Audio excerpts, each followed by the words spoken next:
we see Mike early land this jab right there that really knocked Jake back. I think that's his most effective punch of the round. But then we see right to your left.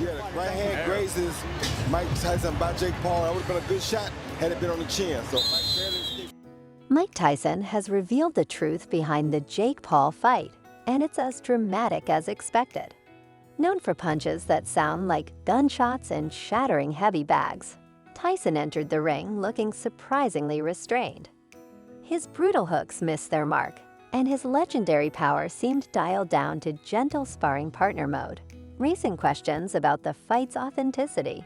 Land a beautiful jab with right hand first, right there, and knocked Mike off balance 2 times. And Mike was highly off balance right there. I don't like how his legs look. Yeah, something wrong with the mouth gear. That affects his oxygen intake. Tyson's punches, which once made opponents rethink their life choices, seemed more like friendly pats on Jake Paul. The man who turned fighters into memes before memes even existed couldn't put away a YouTuber with just 11 fights. Suspicious. Tyson has now laid it all bare, and his explanation is juicier than anything trending on X this week. Trust me, it's a revelation worth hearing.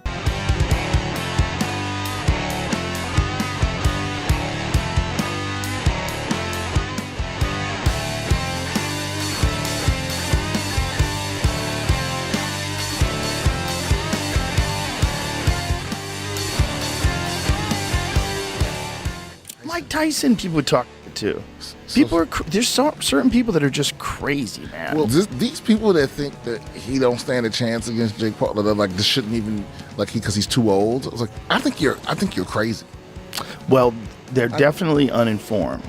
Yeah. Because here's the thing: he is 57 years old. He will be 58 when they fight. He has had a long fighting career. He has been knocked out by massive men like Lennox Lewis and Evander Holyfield. You know, he's had a lot of blows. And he's also doing this very unique kind of training with electrical muscular stimulation. Joe Rogan, the voice of modern combat sports, didn't hold back when analyzing the Mike Tyson versus Jake Paul fight on his podcast. Rogan described it as surreal. A 58-year-old Tyson stepping into the ring against a YouTuber turned boxer. While he acknowledged Jake Paul's youthful energy and improving skills, he couldn't ignore Tyson's noticeably diminished speed and power. Mike still has that signature head movement, Rogan noted, but the punches just aren't what they used to be. In the end, Rogan summed it up. Jake may have won, but it wasn't the unstoppable Mike Tyson fans grew up admiring. Mike Tyson was right, and I was wrong. You know, you guys know the whole story about Shark Week, and you know, if you don't, I begged him not to do the Roy Jones fight. You're too old. I love you. I don't want to see you take any more punishment. So I set him up on Shark Week. He got paid good money. And he's like, are you fucking... So he almost flipped out the last day and was ready to kill everybody on the boat because he had to jump in with all these sharks again in the middle of Florida. And he's like, this fucking asshole says that, you know, he cares about me and everything else. I've been fighting since I was 12. And he throws me in the ocean with a bunch of sharks. He was right about that, too. But he basically said, I told him, Mike, you're basically 60 years old. And he's like, you honestly think this kid's going to do anything to me? Dana White has admitted it. Mike Tyson was right, and he was wrong about the Jake Paul fight. Surprising, right? White begged Tyson not to fight Roy Jones Jr., citing his age, yet didn't see Jake Paul as a real threat. But Tyson didn't need to knock Paul out. He just had to show up, collect his paycheck, and prove once again that when Tyson's involved, everyone gets paid. Nearly 60, Tyson didn't just box Jake Paul. He took on the entire system. Next time you settle in for a Netflix night, don't fool yourself into thinking you're watching the pinnacle of live sports. You're witnessing a carefully staged payday disguised as a fight, because in the Tyson era, the spectacle is the real champion. Fight was scripted. Everyone is talking about this on X, and the script was actually leaked on X a few days ago. Now this script has went viral. Let's see how accurate it was. Opening bell rings, Tyson is showing flashes of his old form, which actually happened. As soon as the bell went, Mike Tyson came out with that head movement, pushing forward. Immediately he stalks forward with his signature bob and weave style. Now let me just stop right there. Even before I seen this script, that's exactly what was going to happen. Like, what else would happen? Would Mike Tyson come out? We all wanted to see Tyson deliver a classic KO, but let's be real. This isn't the Tyson of the 80s. As for Jake Paul, he didn't knock Tyson out, not for lack of trying, but because rushing in on a 58-year-old legend who still knows how to counterpunch wasn't worth the risk. Instead, Paul played it safe, winning on points and adding "I beat Mike Tyson" to his resume. Was the fight scripted? Doubtful. If it was, they need better writers because this bout lacked any real drama or surprises. Believe what you want, though. Tyson walks away $20 million richer, and Paul gets another notch in his record. Meanwhile, boxing purists are left mourning the sport's glory days, clutching their vintage fight posters in dismay. Many are upset over the Jake Paul and Mike Tyson fight, with some people claiming that it was rigged because many people bet a lot of money and they lost a lot of money. Allegedly, there's this script that got leaked showing how the fight was supposed to go down between Mike Tyson and Jake Paul. This was actually covered by World Star Hip Hop. So let's read this alleged script and see how the fight was supposed to go down. So round one was supposed to go like this. The opening bell rings and Tyson, showing flashes of his old form, immediately stalks forward with his signature bob and weave style. Mike Tyson just dropped a bombshell about the Jake Paul fight, sparking claims it was more scripted drama than boxing. Allegedly, a leaked script detailed every punch, jab, and stumble like a cheesy reality show. In round one, Tyson brought his classic bob and weave, while Paul spent most of the time dodging like he was avoiding a schoolyard brawl. Fans are now questioning if this fight was more theater than sport.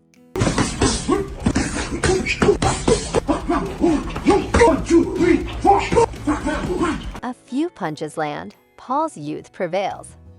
In round two, Tyson delivers a body shot that stuns the crowd on cue. Paul, ever the marathon runner, bounces around effortlessly, showing no signs of fatigue. The ring cautiously, Tyson lands a few jabs, but Paul's youth shows in his superior ability. Paul connects with a quick 1-2 combination before retreating. Tyson's timing appears slightly off, his punches a fraction slower than his prime. Round two, Tyson comes alive, cutting off the ring more effectively. He lands a thunderous left hook to Paul's body that draws a collective gasp from the crowd.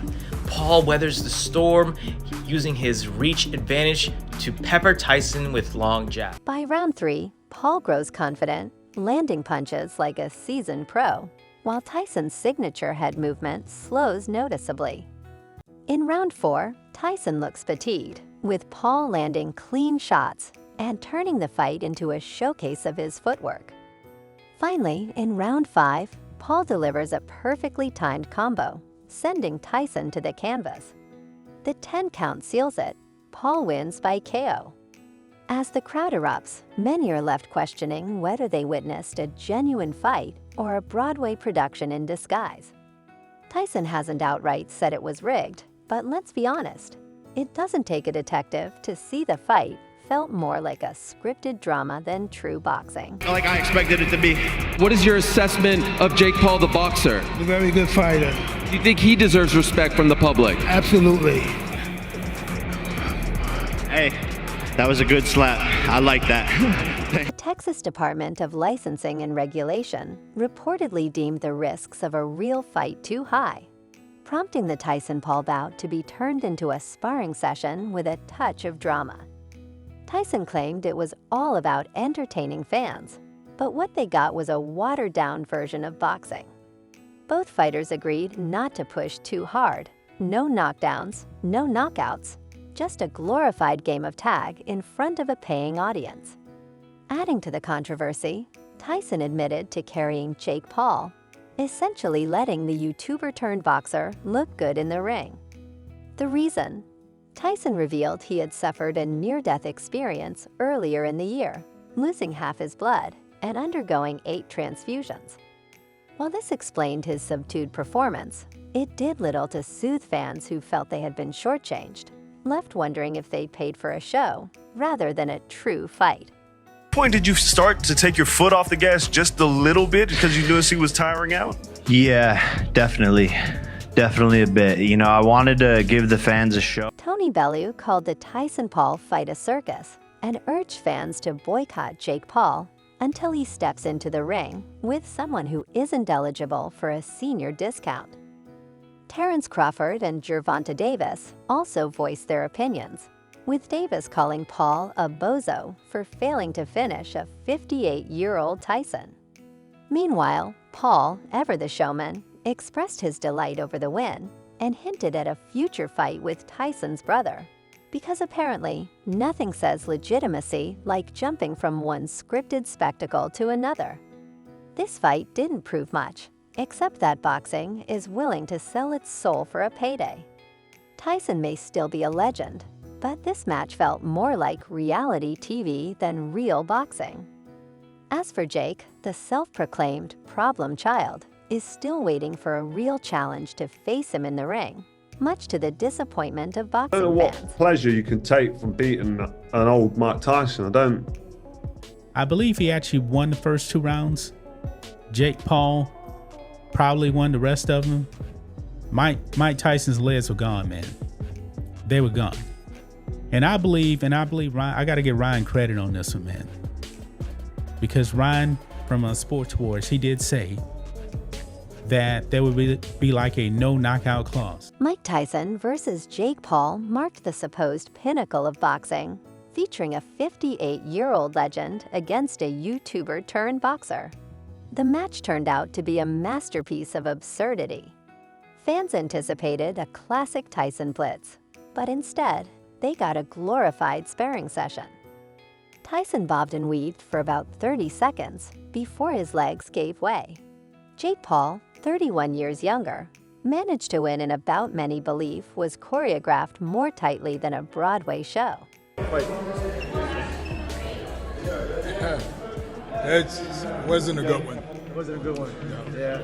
Overall, how'd you just see how Jake fought, how Mike fought? Well, you know, you can tell something was wrong with Tyson leg, so he couldn't. His balance was off. Oh, that's crazy. You noticed that. I just talked to his trainer and he told me that exact thing. Yeah. His balance was off. The balance was off. Yeah. Yep. Critics were quick to label the fight as scripted, with leaked details eerily matching the play-by-play.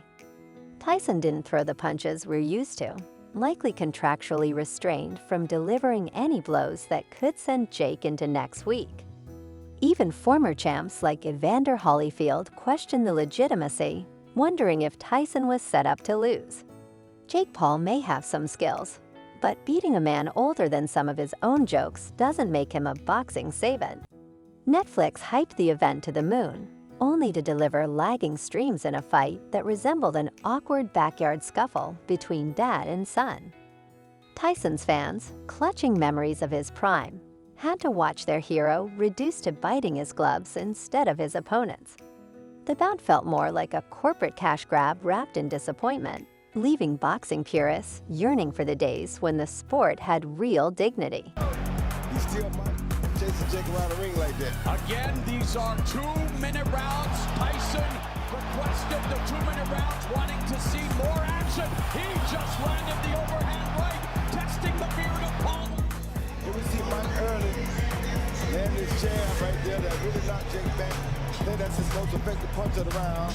But then we see, the right hand grazes Mike Tyson by Jake Paul. That would have been a good shot had it been on the chin. So Mike barely escaped that one. Let's go. I don't like Mike's legs at 58 doses. The first round he's won in more than 2 decades. Yeah, I don't like Mike's legs. Mike Tyson just exposed the Jake Paul spectacle, and it's a jaw-dropper. Jake's big plan to fight Tyson even had his dad in tears, likely tears of laughter. At 58, Tyson comes out swinging, but let's face it, it's more for show than at KO. The 2-minute rounds Tyson requested seem designed for more action and less cardio. Tyson stumbles around, landing punches that might have been lethal if he were still. A good right hand to the body after the jab. laid the jab there and threw a good right to the body. Pushed Mike off balance again because Mike wasn't ready for it. You don't like to see those kind of punches land because that tells you that his reflexes are off and they used to be. To us tonight, can find out sometime. But in terms of Jake Paul, you're right, Roy. He's turning into a boxer. Yeah. Oh, good shot. And again, the left hook. Good shot. By round 3, Jake Paul acts like he's facing Prime Tyson. Spoiler alert, he's not. He lands a jab or two, pushes Mike off balance, and pretends this isn't the sports equivalent of a reality show plot twist. Tyson responds with some left hooks to remind everyone who he is. But his reflexes are slower, and it's obvious. Jake's corner shouts about using the jab, as if it's going to turn this into Ollie Frazier. Instead, we get Jake throwing soft punches, while Tyson looks like he's wrestling ghosts from the 80s. The fight ends with both fighters hugging it out, as if it wasn't a carefully staged money grab.